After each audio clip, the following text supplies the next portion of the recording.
The assistant looked uncomfortable. She won't be coming, sir. Didn't you say this morning that she wouldn't be coming anymore? Only then did Nick remember Oreo was gone. Again, he'd forgotten. He raked a hand through his hair, annoyed. God, how quickly he had gotten used to her being around, and how impossible it was to get used to her being gone. He opened their old chat thread. Over the past 5 years, Oreo had sent him more than 5,000 messages, checking on him, reminding him to eat, to rest. And he'd only replied 5 times. Each response no more than 2 words. Since she'd left the Ambrose family, there hadn't been a single new message. Just then, his phone rang. It was the housekeeper. Mr. Ambrose, something happened. It's your son. Nick's heart sank. He bolted upright. What happened to him? He's been vomiting and has severe diarrhea. It might be something he ate. We've already taken him to the hospital. Nick quickly got the hospital address and rushed over. When he arrived, Jaden was lying on the bed with N4 in his arm, his face as pale as a sheet. The sight of him was heartbreaking. Nick turned to the housekeeper. He hasn't had an episode in so long. What the hell happened? The housekeeper lowered his head. It wasn't Madam who cooked today. Miss Valentina prepared lunch. She used a lot of seasoning and it probably triggered Jaden's stomach. Nick's temples pulsed with fury. Bring Valentina here. Now. Valentina, already aware of the disaster she'd caused, came in red-eyed and trembling. She fell to her knees. I'm sorry, Mr. Ambrose. I didn't mean to hurt him. Please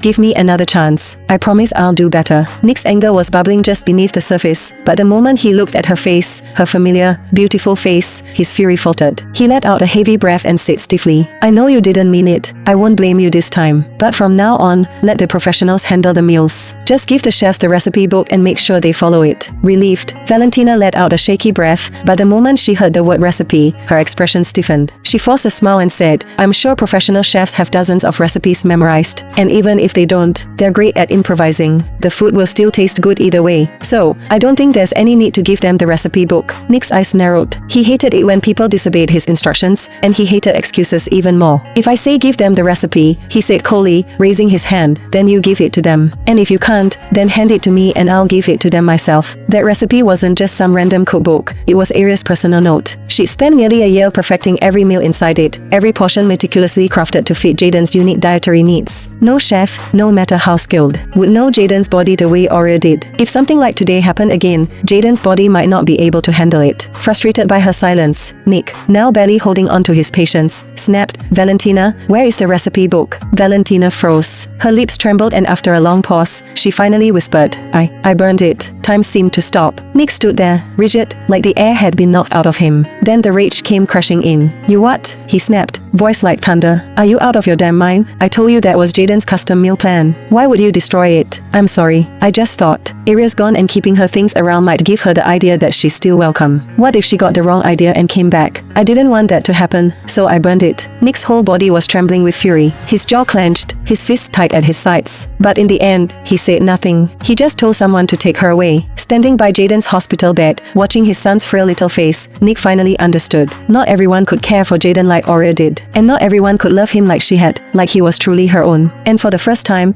a tiny seed of regret took root in Nick's heart. He had let Aria go. And maybe, that had been his biggest mistake. But almost immediately, Nick was rattled by his own thoughts. How could he possibly regret losing someone who was never essential in the first place? If anything, Aria should be the one full of regret for walking away from the Ambrose family and choosing a life of hardship instead. He wasn't sure how much time had passed before Jaden finally opened his eyes. His first words to Nick were, Daddy, I'm starving. I really want some of that sweet and savory meatball stew Aria used to make. Nick didn't hesitate. He immediately called in the team of professional chefs he'd hired and made sure they were aware of Jaden's dietary restrictions and flavor preferences. Soon enough, a steaming bowl of meatball stew was brought in. It looked delicious, rich, aromatic, perfectly plated. But Jaden took one bite and instantly spat it back out, scrunching his nose in disgust. This is awful. You call yourselves professional chefs? Make it again. The chefs Nick had hired were the best in the country, used to praise from everyone who tasted their food. Jaden's words felt like a slap in the face, but they didn't dare protest. They just apologized and returned to the kitchen to make another batch, then another, and another. By the time they served the 10th version of the stew, Jaden's face hadn't relaxed once. He tried a spoonful, gagged, and then burst into tears. I'm starving, Daddy. I want Aria to make it. Only hers tastes right. Jaden was Nick's son with the woman he'd loved most. He adored Jaden and had never denied him anything before, but when it came to calling Aurea, he hesitated. Come on, Daddy, Jaden demanded through sobs. Get Aurea back here. I need her to cook for me. I can't take this anymore. I haven't had a proper meal since she left. His cries grew louder, echoing through the hospital wing, a piercing sound that rattled Nick's eardrums. Alright, I'll call her. Just stop crying. With no other choice, Nick finally gave in.